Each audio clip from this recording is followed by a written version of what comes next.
سلام بچه ها، به پیج فاطمه خوش اومدین. امروز اومدیم با آموزش رشته خشکار. برای رشته خشکار به 2 پیمانه آرد گندم، 1 پیمانه آرد برنج و 3 پیمانه هم آب نیاز داریم. بچه ها من سرعت فیلم رو بالا بردم که زودتر تمام آموزش رو ببینین.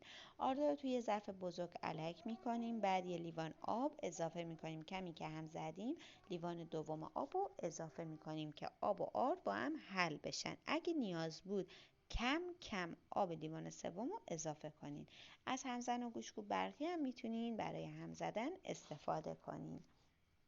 وقتی مثل فیلم غلیظ شد موادمون، دوباره مواد رو الک میکنیم و اضافه های رشته گرفته شه. حالا میریزیمش توی دستگاه رشته خشکار و میذاریمش کنار. شکر، دارچین، گردوی آسیاب شده، اگه مایل بودین گردوی خرد شده رو با هم میزنین تا یک دست بشه.